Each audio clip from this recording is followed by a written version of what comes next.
লোকসভা নির্বাচন 2024 যত এগিয়ে আসছে শাসক দলের বিরুদ্ধে বিরোধীরা কিন্তু একাধিক অভিযোগ নিত্যদিন নিয়ে আসছে। তাদের প্রচারে বাধা, বিভিন্ন রকম ভাবে হেনস্থা করা, সব রকম চিত্রই কিন্তু আমরা দেখতে পাচ্ছি। পোস্টার ছেড়ে দেওয়া থেকে শুরু করে দেওয়ালে কালি ছিটানো, সবকিছুই কিন্তু তৃণমূলের বিরুদ্ধেই আঙুল তুলছে বিরোধীরা। তাদের দাবি থাকলেও তৃণমূল কিন্তু একেবারেই অস্বীকার করছে যে তারা কোনোভাবেই বাধা দিচ্ছে, এই কথা কিন্তু তারা অস্বীকার করছে। তবে এবারও আবার সেই চিত্র আমরা দেখতে পেলাম বাঁকুড়াতে।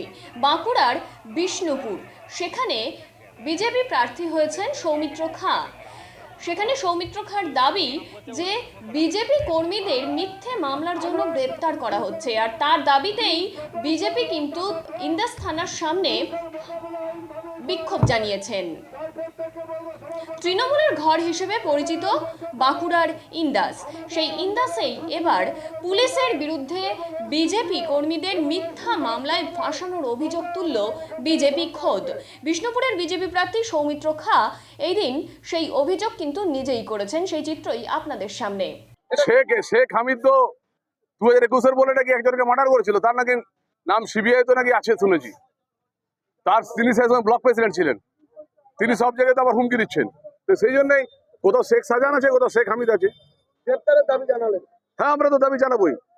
আর গতকাল রাত্রিতে একজন মাইনরিটির উপরে যেভাবে গরম জল হিসেবে দেওয়া হয়েছে, তাকে এফআইআর পর্যন্ত করতে দেওয়া হচ্ছে না। সে আমাদের ভারতীয় জনতা পার্টি কর্মী, তার স্ত্রীকে যেভাবে গরম জল তার গায়ে ছুটে দেওয়া হয়েছে, তাতে তো তাকে অ্যারেস্ট করা উচিত।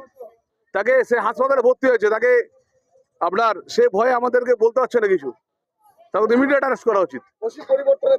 নিশ্চিত হবে। পঞ্চায়েত ভোট করতে দেয়নি, কোনোভাবেই সুস্থ ভোট হতে দেবে না।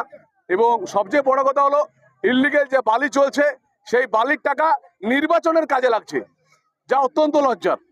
তৃণমূল কংগ্রেসের ফান্ডে সেই টাকা জমা পড়ছে এখানে ইন্দাসের থানার ওসি সোমনাথের মাধ্যমে।